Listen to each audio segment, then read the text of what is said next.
With over 1 million apps out there, not every one of them is worth your time or your money.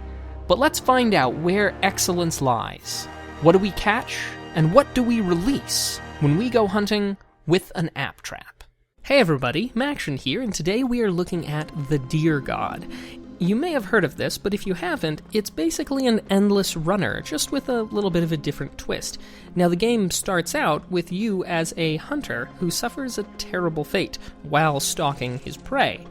Now, the Deer God decides to reincarnate you as a deer, and you go throughout the game experiencing a version of life as a deer, running from left to right, jumping over obstacles, going under others, avoiding fires, hunters, and all sorts of animals. Now, you can attack as well, a mechanic that gets unlocked during the game, but that's basically it. The game is rather simple, even though it is quite lovely. So let's talk a little bit about the good things about the game. For example, it's got some great voice acting. It doesn't have that much voice acting, but the voice acting that it has is quite terrific. The soundtrack is excellent, very atmospheric, and just really fits the game well. And the artwork is done kind of in the style of Super Brothers Sword and Sorcery, but it is also quite good in its own right. The artwork and the soundtrack together make for a very good, pleasant experience that's very enjoyable. And the controls, well, the controls are good-ish. I add that little caveat because the controls are really good at what you're doing most of the time, which is running and jumping. They're pretty responsive. However, when you start dealing with combat, specifically trying to fight an enemy in a space that's not 100% ideal, and the 100% ideal place to fight an enemy is on flat level ground.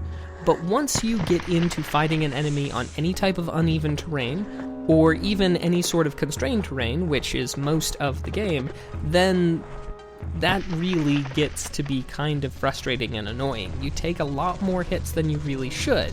But, you know, I suppose the controls were really geared towards that one mechanic of running and jumping, and it does a good job of that. So now for some of the bad aspects of the game. There's not all that much to it, and that comes in a few ways. There's not much to the mechanics. There's not much to the locations. There are few locations that just kind of repeat until you kind of solve their little puzzle area, and then you go through those locations again, slightly changed, naturally. I imagine this is somewhat procedurally generated of a game, and then you move on to an additional area. So eventually you get out of the forest, and then you go to the cliffs, but then you go back through the forest, and then back through the cliffs, and then back through the forest, and back through the cliffs. So you get the idea.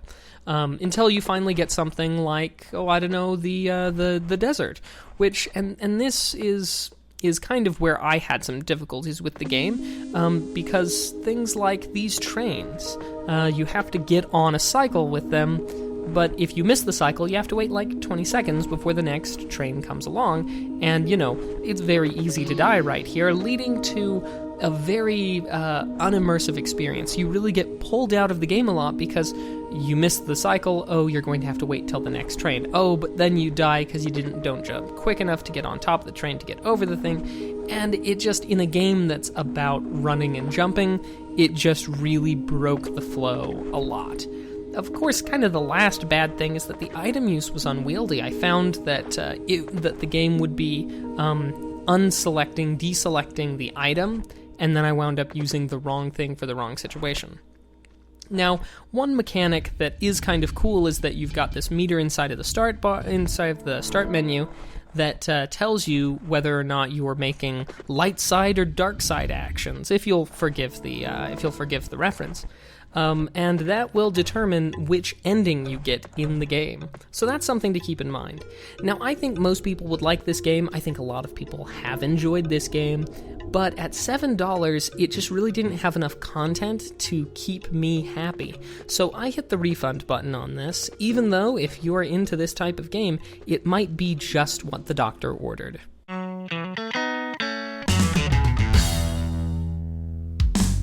Thank you so much for watching. I hope that you've enjoyed, and if you have, a comment or a like goes a long way. Clicking on any of the videos will take you to a corresponding playlist for conventions, reviews, tutorials, and even Android games. And be sure to be subscribed so that you will be notified of new videos as they come out. Thanks again, and I'll see you around.